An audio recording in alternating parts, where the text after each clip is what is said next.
Hola, buen día. En esta clase nos vamos a enfocar en el estudio de la glándula mamaria. La glándula mamaria sabemos que pertenece al sistema de la piel, al sistema tegumentario, pero también la vamos a asociar al sistema reproductor femenino. Recordemos de que esta es una glándula sudorípara modificada y que esta a su vez pues posee pues muchas funciones relacionadas al ciclo menstrual y a la reproducción, ¿no? Porque, por ejemplo, a través de ella se da el proceso de la lactancia, que es un proceso relacionado, obviamente, a la reproducción. Entonces, como ya sabemos, la glándula mamaria tiene un origen embriológico a nivel de algo que se llama línea de la leche o línea mamaria, que es esta línea que vemos, vamos a decir que es una línea imaginaria, aunque sabemos que en los mamíferos diferentes a los humanos y a los simios, por ejemplo. Si hablamos, por ejemplo, de perros, vamos a hablar en términos femeninos porque, por ejemplo, en perras o en felinas, y en conejas, lo que sea, vemos que la glándula mamaria se desarrolla en todo este contorno, en toda esta línea. Y sabemos que aquí es el lugar donde pueden aparecer mayor cantidad de glándulas mamarias. Es normal que en nosotros, en los seres humanos, no existan todos estos puntos de formación de glándulas mamarias porque se inhibe la formación de estos botones mamarios y solamente aparece en un lugar cerca, ¿verdad? Del área external, más o menos cuarto espacio intercostal, línea media clavicular, esto más o menos, es decir, una ubicación de donde deben de aparecer estas glándulas mamarias, pero pueden haber algunas ocasiones en las cuales el botón mamario no se ha inhibido y se forme un seno extra.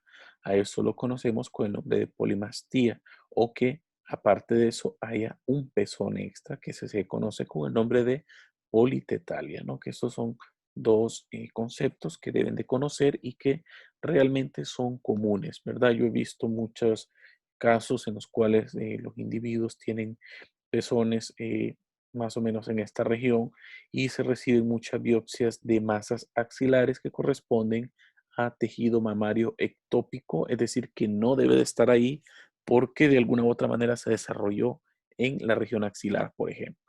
Entonces vean que viene más o menos desde la línea axilar anterior, cruza el lugar donde se encuentra el pezón, sigue en dirección descendente e intermedia y luego llega hasta más o menos la línea inguinal, ¿verdad? Cerca al canal inguinal y esto de la región bilateral, ¿no? Estas alteraciones de polimastía y politetalia, ¿verdad? Politetalia o politelia, ¿verdad? También se pueden conocer como politetalia, puede ocurrir más o menos en el 1% de la población femenina, ¿no? Y bueno, en hombres realmente esto es una condición sumamente rara, pero es, como les digo, puede modificarse, ¿no? Las glándulas mamarias ya sabemos que son estructuras distintivas de los mamíferos porque los mamíferos reciben su nombre gracias a que sus crías pues pueden mamar de estas glándulas mamarias, ¿no? Son órganos que tienen una estructura compleja y que no solamente es compleja, sino que es una estructura dinámica que está cambiando conforme la disposición hormonal, conforme el ciclo menstrual en las mujeres, ¿verdad? Y con los diferentes estados reproductivos de esta mujer, ¿no? Entonces, de manera general, vamos a decir que antes de la pubertad, la glándula mamaria en el hombre y en la mujer son idénticas, son exactamente iguales, ¿ok? En el hombre, la testosterona inhibe el tejido conectivo de la glándula mamaria, evitando a que se desarrolle las características sexuales femeninas en esta glándula mamaria masculina. Después de la pubertad, entonces en la mujer comienza la síntesis de progesterona y de estrógenos principalmente, que le dan el crecimiento al mesénquima, ya sea el tejido adiposo, al tejido conectivo y a las glándulas, de formar entonces glándulas mamarias voluminosas que son las que van a ir apareciendo en diferentes estadios que clínicamente son conocidos con el nombre de estadios de tipo Tanner. ¿Ok? Eso lo van a ver ustedes más adelante cuando estudien el desarrollo en las niñas. Bueno, las hormonas ováricas, principalmente el estrógeno, así como la progesterona, inducen al aumento del desarrollo de estas glándulas mamarias, a que se acumule tejido conectivo, tejido adiposo, hasta más o menos unos 20 años, ¿no? En la gestación o durante el embarazo, los estrógenos, así como la progesterona, la prolactina, la somatotropina, algunos glucocorticoides, entre otras hormonas, aumentan el tamaño de las glándulas mamarias y las preparan para la lactancia. ¿Ok? Después del parto, entonces, los estrógenos y las progesteronas que procedían de los ováricos van a dejar de producirse y se va a producir mayor cantidad de prolactina, así como de oxitocina, y obviamente esto impulsado por el estímulo de la lactancia y de la succión el niño en el pecho de la mujer, induce a que haya más producción de leche en la glándula mamaria, que es una de las principales funciones. Entonces, la glándula mamaria, desde el punto de vista funcional, la podemos identificar en un estado inactivo y en un estado activo. Obviamente, el estado inactivo es todo el estado después de que ya se desarrolló la glándula mamaria en la pubertad hacia adelante, antes de que ocurra la gestación. Después de la gestación comienza la glándula mamaria a activarse y entonces se convierte en una glándula mamaria activa hasta que llega a la formación de leche, que obviamente que es el fin primordial de la glándula mamaria en este caso, ¿no? Entonces hay varios cambios hormonales, ¿verdad? Que son cambios morfológicos asociados. Y bueno, vemos que en la pubertad normalmente las glándulas mamarias comienzan a formar ductos, ¿verdad? Comienzan a formar estas unidades terminales lobulares, pero, ¿verdad? En la mujer esto continúa hasta que se hace una glándula mamaria virgen, que es cuando todavía no ha estado en relación al embarazo. Pero vean ustedes que llama la atención que la proliferación y el tamaño de los ductos, así como de las células epiteliales, continúa creciendo durante toda esa vida hasta que llega el embarazo.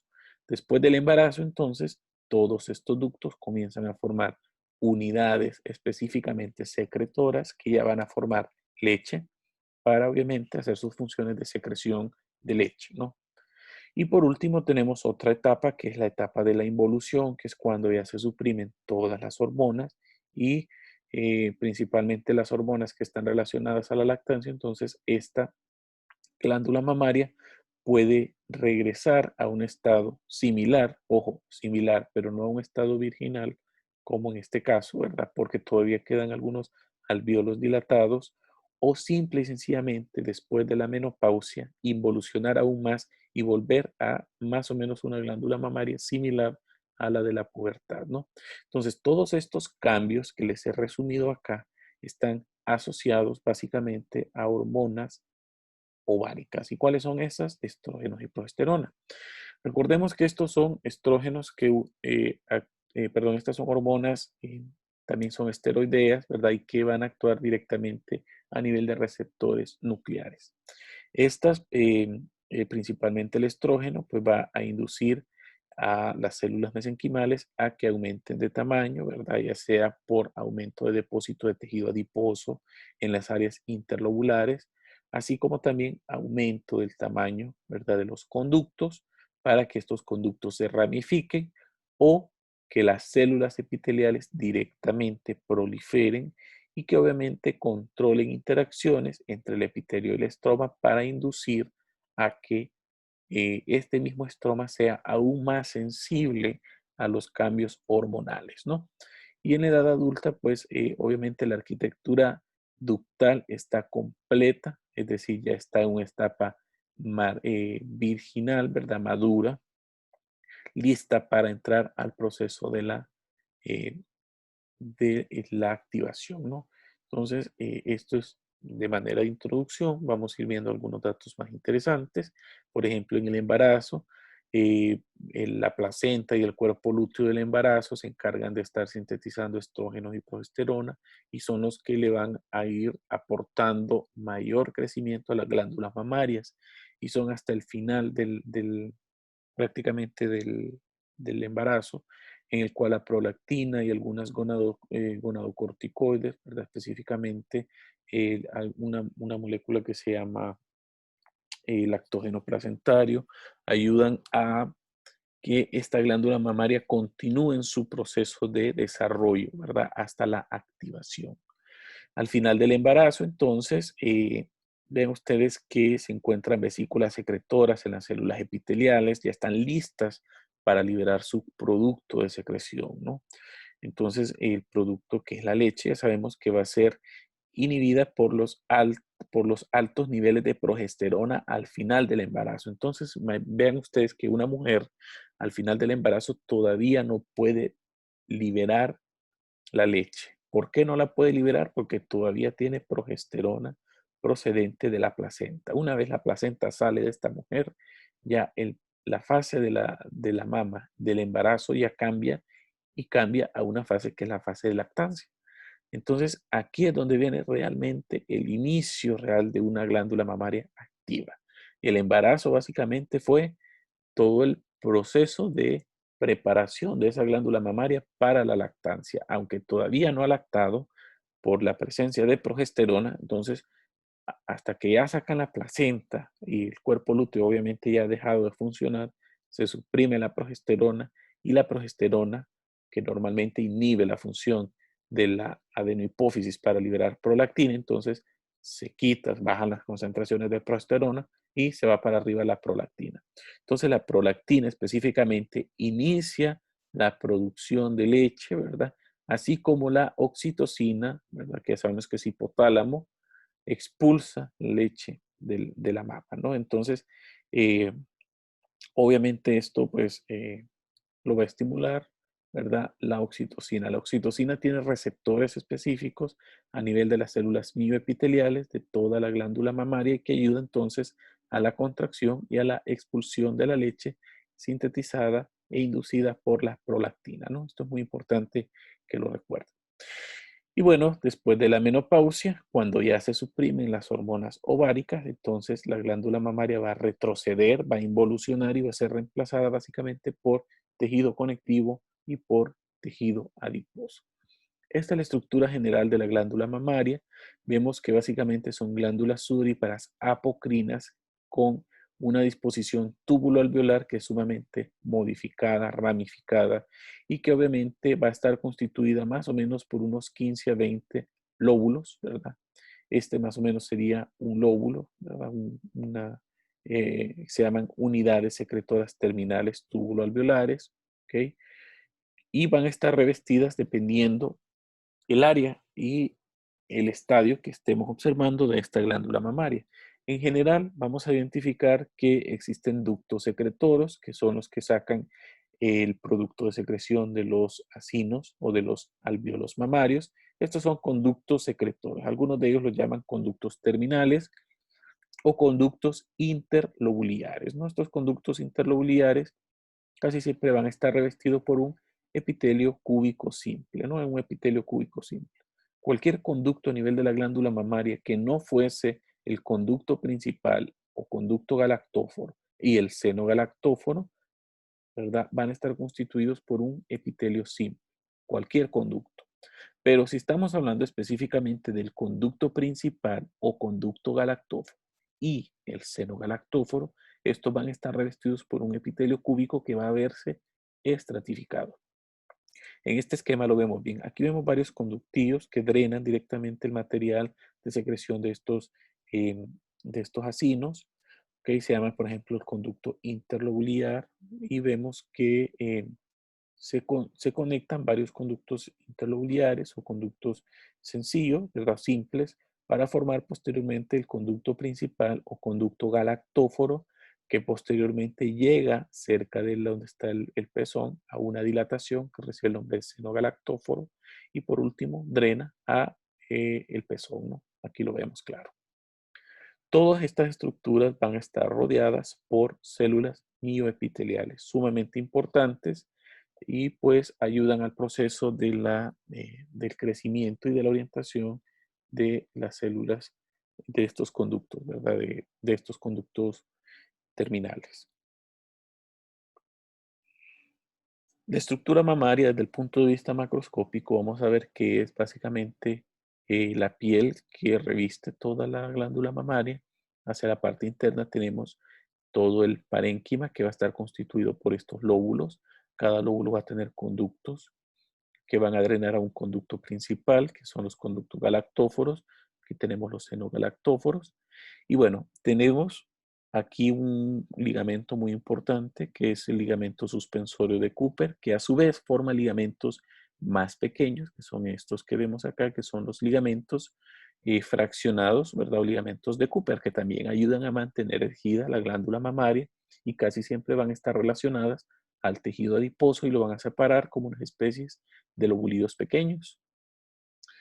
Y bueno, atrás tenemos el resto de la pared torácica, ¿verdad? El músculo pectoral mayor, el pectoral menor, la parrilla costal, etcétera, ¿verdad? Que eso es parte normal de esta estructura mamaria. Ahora bien, el pezón, recuerden que es un área que macroscópicamente se ve oscura, que más o menos eh, el pezón como tal, ¿verdad? Es una proyección, aunque pueden haber algunas variaciones morfológicas del pezón, ya se las voy a mencionar. Este pezón usualmente es una estructura, es una proyección de la piel, que es el lugar donde se van a abrir estos conductos principales galactóforos, ¿verdad? Y van a estar rodeados por un área cutánea más oscura, que es el lugar donde encontramos otras glándulas, como por ejemplo glándulas sebáceas, glándulas sudoríparas, etc. Esa área más oscura recibe el nombre de areola y esa más o menos puede andar midiendo entre 2, 3 hasta 4 centímetros, dependiendo el estado de la mujer, ¿no? Por ejemplo, el estado hormonal. Esta área más oscura, pues, siempre es piel, pero tiene mayor cantidad de pigmento, ¿verdad?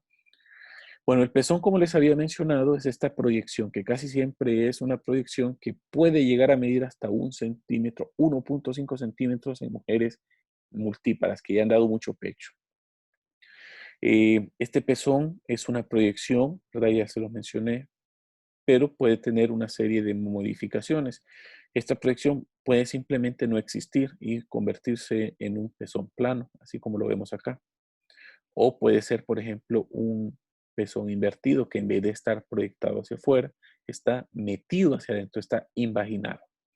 ¿Ok? O puede ser simplemente un pezón que ha sido retraído, ¿verdad? Pero esta retracción ha sido secundaria a algo. Esto no es bueno, ¿verdad? Porque normalmente el pezón esté de esta manera y que después esté invertido, pues esto hay que investigar por qué es, ¿verdad? Pero entonces ya no es un invertido, sino que es un pezón retraído. Y bueno, se habla también de algunos pezones con folículos pilosos, ¿verdad? Que también se pueden identificar en algunas mujeres, ¿no? Estos son variantes eh, anatómicas del pezón, ¿verdad? Y es muy importante que sepamos reconocerlo, principalmente estos dos, porque, bueno, cualquiera de todos realmente, porque todos estos pezones, estas variantes que les he mencionado del pezón, son muy dificultosas para la mujer al momento de la lactancia, ¿no? Y tiene que eh, adecuarse este pezón para que la mujer pueda dar lactancia a su bebé, ¿verdad? Al momento después del parto, durante el periodo del puerperio. Entonces, así lo vemos. Este sería la areola. Recuerden que la areola desde el punto de vista histológico tiene mucha melanina. Tenemos que pues pueden haber incluso mayor cantidad de melanocitos, pero lo más característico es que hay mayor cantidad de melanina. Entonces, esta es la proyección del pezón, donde encontramos, bueno, aquí se mira macroscópicamente la proyección del pezón, y aquí encontramos entonces este revestimiento de piel, ¿no? Usualmente la epidermis va a ser así sumamente plegada, formando unas especies de introducciones o de aperturas de algunas glándulas sebáceas. Aquí vemos las flechitas están señalando hacia dónde están orientadas las glándulas sebáceas. Y luego tenemos abajo los otros componentes de la dermis, que usualmente va a tener tendencia a verse un poquito más densa. Va a haber mucho tejido conectivo denso y regular. Y ojo, es muy característico identificar también fibras de músculo liso que tienen sentido longitudinal y sentido circular. ¿Ok? Y estas se van a entremezclar y van a rodear la región central del pezón que va a estar constituido por estos conductos, que son obviamente los conductos galactóforos, ¿no? Los conductos galactóforos. Y aquí a este nivel recuerden que los conductos galactóforos van a estar revestidos por un epitelio cúbico estratificado, ¿ok? Después de que pasan por los senos galactóforos, continúa un poco segmento de epitelio estratificado cúbico y cerca de la piel van a cambiar a un epitelio escamoso húmedo que posteriormente se va a secar, es decir, se va a cornificar. Aquí vemos la histología de estas glándulas, ¿verdad? Muchas veces estas glándulas forman unas especies de tubérculos, aquí lo vemos hacia afuera, son glándulas sudoríparas que son conocidas como glándulas mamarias y forman estos tubérculos mamarios que son característicos de la areola, ¿no? Y aquí los podemos observar muy bien. Y bueno, esto es lo que ya les había mencionado, ¿verdad? Las estructuras lobulares, los conductos, el seno galactóforo y aquí más o menos el pezón, ¿verdad? Esta región del pezón, ojo, es muy importante que sepamos que tiene fibras nerviosas simpáticas que están en contacto con eh, el músculo liso y que obviamente al estimularse estas fibras nerviosas simpáticas, pues van a inducir a contracción del músculo liso y a producir la erección del pezón, ¿no? Eso también es algo que podemos identificar en cortes histológicos. Se habla de unas estructuras terminales que se llaman unidades lobuliares o lobulares, ¿verdad? Del conducto terminal. Estas representan la porción más pequeña de todo este sistema de conductos y que son las áreas más cambiantes, ¿verdad? A nivel de la glándula mamaria. Entonces vean ustedes que usualmente van a estar constituidos por estos acinos terminales o ductos terminales que dependiendo el estadio de la glándula mamaria pueden verse muy poquitos o pueden ser mayores, ¿verdad? Esto puede modificarse. También identificamos, bueno, aparte de identificar estos alvéolos, que son las unidades secretoras, tenemos los conductos terminales, ¿verdad? Los conductos terminales que pueden ser intralobuliares, ¿verdad? Que van a drenar posteriormente a los conductos principales, ¿ok? Tienen que saber que todos estos conductos tienen células mioepiteliales y tienen un tejido conectivo intralobular, que es este de acá, ¿no? ¿Ok? Entonces, todo esto serían los componentes de estas unidades lobuliares del conducto terminal. Estas, ¿verdad? Tienen estos conductos terminales, los conductos intralobuliares, ¿verdad? Y el estroma intralobuliar, que es el tejido conectivo intralobuliar. Entonces, en resumen, ¿cuáles son los componentes de las unidades lobuliares del conducto terminal? Los conductos terminales, que si estuviesen activos, representarían los alvéolos secretorios, ¿ok? Los conductos colectores intralobulares, ¿verdad? O lobulares y el estroma intralobular. Estos son los componentes de la unidad lobular del conducto terminal. Si lo viésemos en cortes histológicos, más o menos lo veríamos de esta forma, ¿no? Aquí tenemos un conducto intralobular, aquí tenemos el estroma y aquí tenemos las porciones terminales de los conductos. Luego tenemos más conductos, ¿verdad? Que pueden venir a drenar directamente a un tejido conectivo eh, perdón, que pueden venir a drenar a un conducto lactóforo o galactóforo principal. Aquí vamos observando ya los tejidos conectivos, más adelante se los voy a explicar.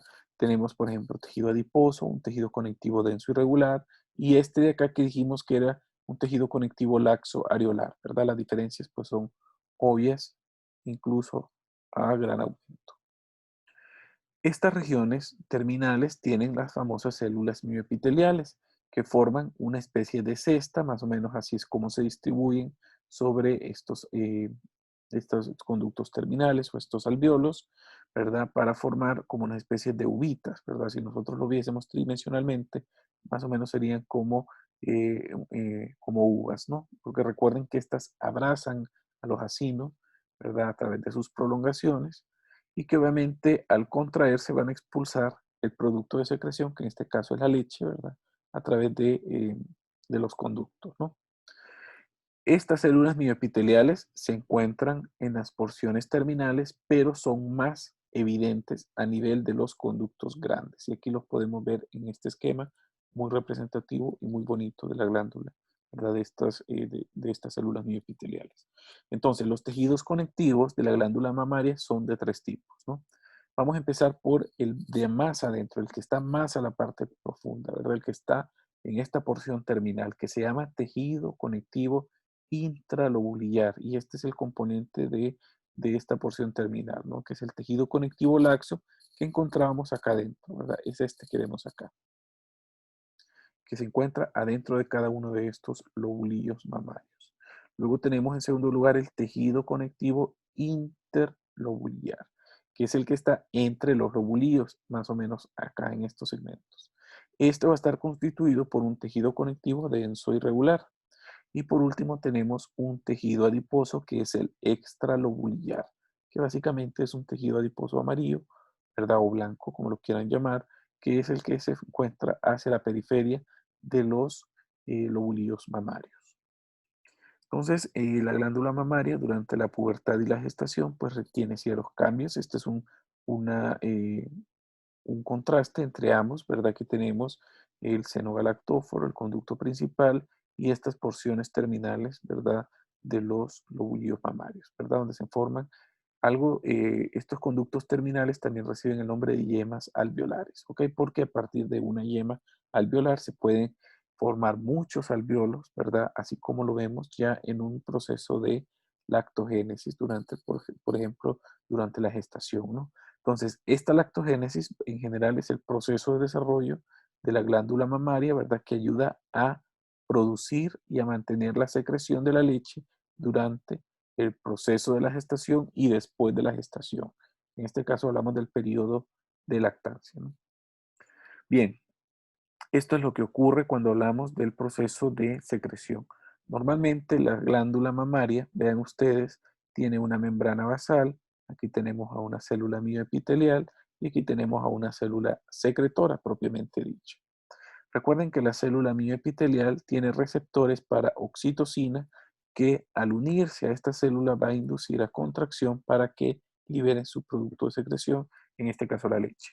Y la célula secretora, que es la célula cúbica, normalmente tiene receptores para prolactina que induce a que esta célula produzca leche. ¿Y cómo lo hace? Bueno, induce a que hayan síntesis de ARN mensajero, para codificar ciertas proteínas a nivel del retículo endoplásmico rugoso y que éste envíe posteriormente el aparato de Golgi para que a nivel del aparato de Golgi, vean ustedes, se sinteticen proteínas.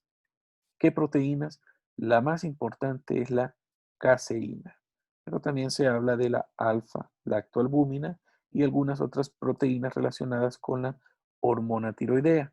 Y estas proteínas representan más o menos el 1.5% de la leche, ¿ok? De la leche que se va a estar secretando, ¿ok? La forma en cómo se va a liberar el producto de secreción, principalmente proteico, va a ser a través de un mecanismo merocrino, ¿ok? Y esto lo va a enviar entonces su producto de secreción a través de un tipo de exocitosis, recuérdenlo así. También a nivel del aparato de Golgi y de la formación de estas vesículas se va a emparejar la lactosa, ¿verdad? Que también, como les digo, se sintetiza en el aparato de Golgi y se libera al alveolo junto a las proteínas de esta forma. Por otra parte, vean ustedes que los lípidos que normalmente se están sintetizando en el retículo endoplásmico liso, así como en las mitocondrias, pueden ser liberadas a través de secreción apocrina, ¿verdad? Si vean ustedes que hay un fragmentito del citoplasma de esta célula secretora o de esta célula alveolar para formar parte de este producto de secreción. Y hay algo bien interesante y es que durante el proceso de la activación, es decir, durante el embarazo, mientras están creciendo estos alvéolos mamarios, en el tejido conectivo intralobular llega una gran cantidad de células plasmáticas, así como de linfocitos en general, y en el caso de estas células plasmáticas se encargan de sintetizar inmunoglobulinas A. Recuerden que las inmunoglobulinas A se sintetizan en forma de dímeros y que éstas se unen a un componente secretor que tiene un receptor de poliinmunoglobulina que lo va a endocitar y de esta manera lo va a transportar hacia la parte externa, ¿no? Eh, y va a liberar el complejo de inmunoglobulina dimérica secretora, que se llama inmunoglobulina secretora, y que esta también va a ser un producto de secreción de la leche. Y este se encuentra primordialmente en el calostro de la leche. Ok, el calostro, vamos a ver qué es el calostro. Bueno, más o menos de los componentes de la leche, pues el más común o el más importante es el agua, ¿verdad? Que es el que más comúnmente encontramos. Los carbohidratos más o menos representan el 7% de la leche y son, por ejemplo, el más importante es la lactosa. En segundo lugar tenemos los lípidos, ¿verdad? Que representan el 4% y el 1,5% que les había mencionado, las proteínas, ¿no? Este es el calostro. El calostro es este líquido amarillento, sumamente espeso. Es la primera secreción de la glándula mamaria. Es una secreción alta en proteínas, alta en inmunoglobulinas y secretoras. ¿Ok? Su formación es estimulada principalmente por el lactógeno placentario, así como por los estrógenos placentarios. Esto es lo que se libera inmediatamente después del parto. La leche después va a cambiar, ¿verdad? Primero es una secreción amarilla, que es sumamente alcalina, y gracias a que tiene estas inmunoglobulinas, al neonato le proporciona inmunidad pasiva, ¿no? Y esto entonces le ayuda a que el intestino del neonato se adapte a la leche que va a estar ingiriendo durante sus primeros días de vida. Y bueno, esto es lo que observamos. Esta es una glándula mamaria inactiva. Aquí vemos, estas serían las porciones terminales, que básicamente son ductos terminales. Aquí tenemos algunos ductos intralobulares. Y si nosotros vemos esto más, bueno, aquí se mira claramente el tejido conectivo intralobular y el interlobular, ¿verdad? Que son diferentes. Y si vemos este corte más de cerca, lograríamos identificar las células epiteliales ductales o alveolares y las células mioepiteliales que se encuentran hacia la base. Es muy importante también que sepan que la ausencia de células mioepiteliales usualmente en patología la asociamos a cáncer, ¿no? ¿Verdad? Quiere decir de que este es un conducto que tiene un componente invasivo y que se está metiendo al estroma para invadir los vasos sanguíneos posteriormente. Aquí se mira muy claro el tejido conectivo intralobular, que es un tejido conectivo laxo areolar. Aquí vemos en el caso de una glándula mamaria activa durante un embarazo tardío, un ducto principal, ¿verdad? Vemos los lobulillos. Estos lobulillos están sumamente aumentados en cuanto al número de porciones terminales. Incluso en algunos se logra identificar un material de secreción, que es este que vemos acá, que quiere decir de que esta ya es una glándula mamaria activa durante el embarazo, ¿verdad? Ya cerca del parto, ¿verdad? Incluso esta mujer tiene la capacidad ya de liberar este producto de secreción. Aquí se mira el producto de secreción. Y obviamente tenemos las células alveolares a este nivel y tenemos algunas células mioepiteliales que en estos casos tienen tendencia a verse un poquito más aplastaditas. Y bueno, es muy importante que identifiquemos estas células. Aquí se logran ver algunas flechitas que son células plasmáticas. Recuerden que están sintetizando inmunoglobulinas que son sumamente importantes para la inmunidad del neonato. Bueno, la glándula mamaria también tiene cambios cíclicos durante el periodo menstrual y hablamos principalmente de los cambios a nivel de la fase proliferativa y a nivel de la fase secretora, ¿verdad? De ya sea del endometrio o del ovario, ¿verdad? Folicular, si estamos hablando del ovario, proliferativa si estamos hablando del endometrio. Lútea si hablamos del ovario y secretores si hablamos del endometrio. Entonces vean ustedes que, por ejemplo, durante la fase folicular, que sería antes de la ovulación, el estroma intralobular es menos denso, ¿verdad? Y usualmente los conductos terminales van a estar formados por células epiteliales que van a tener forma de cubo y que van a tener una luz muy reducida, diferente a lo que vamos a encontrar en la fase secretora, en la cual va a haber un aumento evidente de células epiteliales que van a aumentar incluso la altura, ¿verdad? La luz va a ser mucho más amplia y va a tener un producto de secreción en la luz, ¿no? El estroma usualmente, ¿verdad? Se va a ver más edematoso y pues puede haber una involución abrupta después de la menstruación en apoptosis. Y aquí vemos, ¿verdad? Este es un esquema muy representativo de corte histológico de cómo se va a ver una glándula mamaria por estímulos estrogénicos, ¿verdad? Vean ustedes que los estrógenos sí inducen a proliferación y aumento del número de acinos mamarios, ¿no? Pero la progesterona no solamente induce a proliferación de esto, sino que también induce a cambios estromales, como por ejemplo el aumento del edema a nivel del estroma intralobular y cambios a nivel de las células mioepiteliales, así como los podemos observar en esta imagen. Los cambios durante el embarazo van a depender de si es primero, segundo o tercer trimestre. En el primer trimestre realmente son muy parecidos a una glándula mamaria inactiva, únicamente ocurre alargamiento y ramificación de estos ductos terminales, así como proliferación de las células epiteliales y mioepiteliales y diferenciación de algunas células progenitoras de las glándulas mamarias, ¿no? Para formar más ductos terminales. En el segundo trimestre se caracteriza porque ya hay alvéolos, ¿ok? Se forman unos extremos dilatados que todavía no han comenzado a secretar, pero este desarrollo no es uniforme. O sea que podemos tener áreas así que recuerden a los ductos primarios, ¿verdad? Del primer trimestre, pero ya empiezan a aparecer alvéolos dilatados. Y en este momento es cuando comienza la infiltración por leucocitos del tejido conectivo intralobular. Y por último, en el tercer trimestre es cuando ya tenemos alvéolos mamarios. ¿Y cuándo hay alvéolos mamarios? Cuando estos alvéolos mamarios ya están maduros.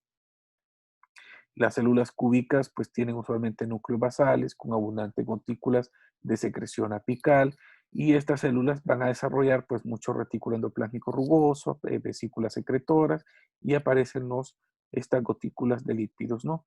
Los cambios en general de la glándula mamaria durante el embarazo se acompañan de una disminución muy importante de la cantidad de tejido conectivo y tejido adiposo, obviamente porque estos tejidos son reemplazados por tejido glandular secretor. Y aquí vemos, por ejemplo, esto es lo que vemos en el embarazo. Ven ustedes, estos alvéolos ya están creados, ya están armados, pero no tienen un producto de secreción. En algunas ocasiones vemos el producto de secreción, que es claro, ¿verdad? Así como se mira aquí en la luz de estos alvéolos, que ya esto quiere decir de que esta es una glándula mamaria prácticamente terminal, ¿verdad? Y esta podría ser del segundo trimestre, ¿no? Entonces, en el embarazo, el cuerpo lúteo y la placenta se encargan de sintetizar estrógenos y progesterona, ¿no? Esto es lo más importante. Y esto es lo que va a mantener la proliferación de las glándulas mamarias, ¿no? Entonces, causan que hay un crecimiento masivo de estas unidades lobulares terminales, de los ductos terminales, y la prolactina en este caso también va a inducir al crecimiento de estas unidades, así como el lactógeno placentario y otras hormonas como por ejemplo los glucocorticoides suprarrenales. Durante la lactancia, los alvéolos están mucho más amplios, mucho más amplios, ¿verdad? Y esto se da gracias a que ya hay una regulación más específica de la adenohipófisis y del hipotálamo. Recuerden que la adenohipófisis sintetiza prolactina y pues también se habla del lactógeno placentario en la placenta, ¿no? Que todavía queda ejerciendo sus funciones durante los primeros días del puerperio, ¿verdad? También, bueno, la producción de leche está relacionada a la hormona de crecimiento, algunos glucocorticoides suprarrenales e incluso hasta la paratormona. Entonces, aquí vemos estas glándulas mamarias, vean, los alvéolos están sumamente dilatados con producto de secreción. Aquí miramos las células epiteliales que incluso se miran que tienen como unas especies de proyecciones citoplasmáticas que se ven claras y que estas pues tienen estas gotículas de grasa, ¿no? Que quiere decir de que se está dando el proceso de la secreción y de la excreción de la leche. Y obviamente el estímulo de la secreción depende mucho de la succión.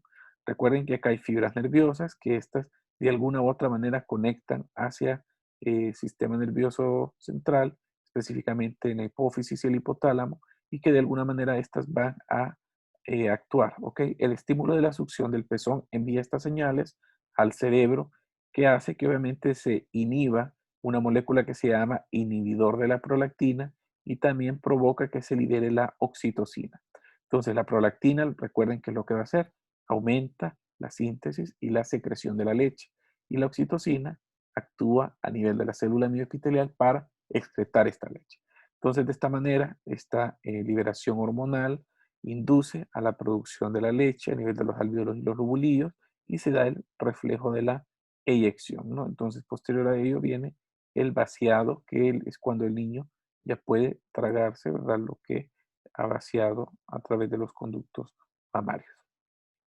Y bueno, esto de manera general de la glándula mamaria, nada más hacer un comentario muy importante sobre el cáncer de mama. El cáncer de mama es el principal cáncer en las mujeres. Y esta clase quiero terminarla con la concientización principalmente de las mujeres, aunque no, el hombre no está excluido del cáncer de mama, ¿ok? Menos del 1% del cáncer de mama se da en hombres, así que el hombre no está excluido. Entonces, el cáncer de mama es el carcinoma más común, ¿verdad?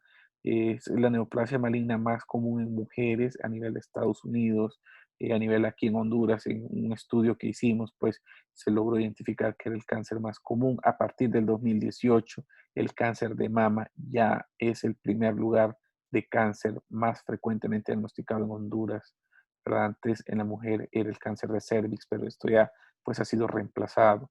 Y bueno, hay realmente un montón de factores que son factores predisponentes. Uno de ellos es el factor hormonal, principalmente el exceso de estrógenos, ¿verdad? Esas mujeres que pasan tomando, por ejemplo, las píldoras del día después, que son bombas de estrógenos, pues están exponiendo sus glándulas mamarias a estas hormonas de manera constante y pueden llevarlas a que desarrollen cáncer de mama, ¿verdad? También se habla de una predisposición genética cuando mencionamos, por ejemplo, la mutación de estos genes que se llaman BRCA1, BRCA2, que se encuentran en el 5% de los cánceres y principalmente estos desarrollan cáncer, estas mujeres desarrollan cáncer entre 20, 30 años de edad.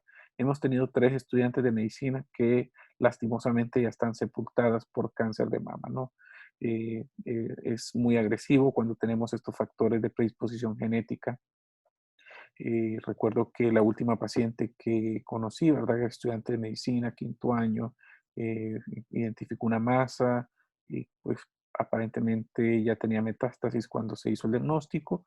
Entonces, pues es muy importante de que se puedan detectar ustedes, ¿verdad? Como personal de la salud, ¿no? Ustedes están en formación. Y bueno, esta es una foto muy bonita solo para que puedan identificar el cáncer de mama, ¿ok? Usualmente hay endurecimiento de la glándula mamaria, se pueden formar estos como especies de hendiduras o como de intromisiones de la epidermis, ¿verdad? Que genera como una especie de retracción. Pueden aparecer como erupciones a nivel de la glándula mamaria, la piel se pone roja, ¿verdad? Puede generar una especie de ardor o dolor, puede haber secreción a nivel de la glándula mamaria. Recuerden que una glándula mamaria normalmente que no esté embarazada la mujer, por ejemplo, que no esté en lactancia, no debe de secretar nada, pero si está secretando algo, ojo, esto no es normal, ¿ok? También pueden aparecer unas especies de huecos, ¿verdad? Algunos bultitos hacia la región interna que pueden ser identificados, la piel que se ponga un tanto más tersa, más como reactiva, que los poros se abran y que parezca una piel en forma de naranja, ¿no? Que también las glándulas mamarias sean asimétricas, que haya un hundimiento del pezón, que hayan venas o vasos sanguíneos proliferantes grandes y de manera creciente también. Esto es sumamente importante que lo puedan detectar o que existan protuberancias en la piel de la mama, ¿no? Todos estos síntomas son comunes, ¿no? Son sumamente comunes, ¿ok? Pero de los más comunes son los bultitos internos, que estos pueden aparecer, también el enrojecimiento, que esto es muy común, las hendiduras y el endurecimiento, ¿no? Todo esto, realmente todos pueden aparecer, pero los más comunes son estos. Y para el cáncer de mama se han creado muchos estudios de tamizaje, ustedes van a tener tiempo para estudiarlos más adelante, ¿verdad? Estudios a través de mamografía, de ultrasonido, ¿verdad? Para detectar cáncer de manera temprana. En la histología, los ductos mamarios van a ser reemplazados por células malignas, y aquí las vemos, ¿verdad? Son células malignas, que en este caso todavía tienen células mioepiteliales hacia la periferia de los ductos, entonces decimos que este es un carcinoma que todavía está guardado adentro de los conductos. Pero cuando se rompen las células mioepiteliales de la periferia, vean la importancia de las células mioepiteliales para el diagnóstico de un carcinoma cuando ya se convierte en un carcinoma invasivo. Vemos que estas células ya se metieron al tejido conectivo del estroma y están invadiendo el tejido conectivo. Cuando invaden el tejido conectivo llegan a los vasos sanguíneos y viajan y hacen metástasis, ¿no? La autoexploración es sumamente importante, chicas. Háganse la autoexploración. Un minuto, ¿verdad? Esto es lo que les recomiendan. Un minuto para hacer la autoexploración y cada minuto pues va a llevar estos 6 pasos, ¿no? Vean, el primer paso básicamente es observarse en un espejo, ver que sus mamas sean simétricas, ¿ok? Con los brazos flácidos, caídos, ¿no? Luego los van a extender de esta manera, ¿verdad? Van a flexionar a nivel de los codos y van a levantar los hombros y van a ver que sus mamas tienen que mantenerse simétricas, ¿ok? Luego, otro minuto, van a subir los brazos, van a poner las manos sobre la cabeza y sus mamas tienen que seguir simétricas. Luego, en esta ocasión, el cuarto paso es palpar sus glándulas mamarias, empezar de los cuadrantes del lado izquierdo y seguir en dirección de las manecillas del reloj, ¿ok? Ahí se están tocando y se están detectando si existe algún tipo de bultito, ¿no? Y lo mismo va a ser de la glándula mamaria del lado contralateral. Esto lo van a hacer estando de pie un minuto más o menos. Y también lo pueden hacer estando acostadas. Esto también les puede llevar otro minuto, que es esta misma autoexploración. Y por último, la, ¿cómo se llama? Apretarse el pezón o comprimirse el pezón para ver si hay salida de material, ¿verdad? Anormal a través del pezón, ¿verdad? Esto siempre hacerlo. Les recomiendo que lo hagan, enseñen a su familia a hacerlo para detectar cáncer de mama de manera precoz. Y recuerden que tocarse sin miedo es amarse, ¿verdad? Entonces, este es el mensaje que les dejo y espero les haya gustado la clase. Es una clase muy interesante y de mucho interés nacional realmente. Bueno, con esto terminamos este otro tema y vamos a dejar el resto de esta semana para que ustedes se preparen para el examen de viernes. Nos vemos hasta la próxima.